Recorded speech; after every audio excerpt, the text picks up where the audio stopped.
گہرے افریقی جنگل میں جہاں سورج کی کرنیں بھی درختوں کی گھنی چھاؤں سے گزر کر مشکل سے زمین کو چھوتی تھیں، ٹارزن تنہا بیٹھا تھا۔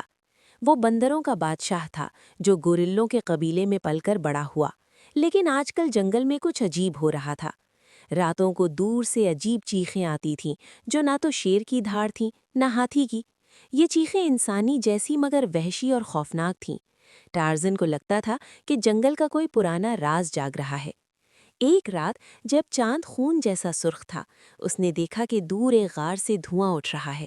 کیا وہاں کوئی نئی مخلوق ہے؟ اگلے دن ٹارزن نے اپنے وفادار بندر دوستوں کے ساتھ جنگل کی تلاشی لی۔ ایک جگہ پر اسے عجیب پاؤں کے نشان ملے، انسانی جیسے مگر بہت بڑے اور ناخنوں والے۔ درختوں پر گہرے کھرونچ تھے، جیسے کوئی بہت طاقتور چیز نے غصے میں کاٹے ہوں۔ اچانک ایک چیخ گونجی اور ایک بڑا سایہ درختوں میں غائب ہو گیا۔ ٹارزن کا دل دھڑکا۔ یہ کوئی عام جانور نہیں تھا، یہ وحشی بونے تھے، جنگل کی پرانی کہانیوں میں ذکر شدہ مخلوقیں جو انسان اور بندر کے درمیان کی چیز تھیں، خون کے پیاسے اور لعنت زدہ۔ Hello, we're excited to show you our native speech capabilities۔ جنگل میں ایک قریبی قبیلے کے شکاری غائب ہو گئے۔ ٹارزن نے قبیلے کے سردار سے ملاقات کی۔ سردار نے خوفزدہ لہجے میں بتایا کہ رات کو سائے آتے ہیں، لوگوں کو اٹھا کر لے جاتے ہیں۔ ان کی لاشیں صبح کو ملتی ہیں، گلے کاٹے ہوئے اور خون چوسا ہوا۔ ٹارزن نے وعدہ کیا کہ وہ تحقیق کرے گا۔ وہ غار کی طرف بڑھا جہاں سے دھواں اٹھتا تھا۔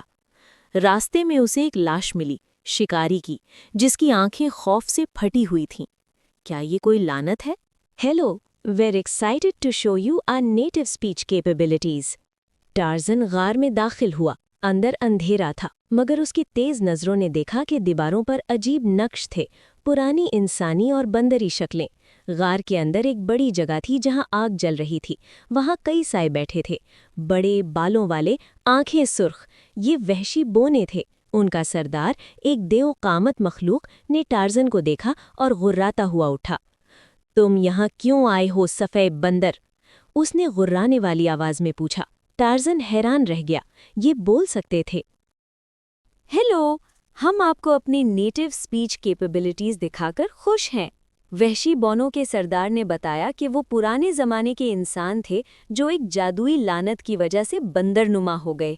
وہ جنگل کی گہرائیوں میں چھپے رہتے تھے، مگر اب بھوک اور غصے نے انہیں باہر نکال دیا۔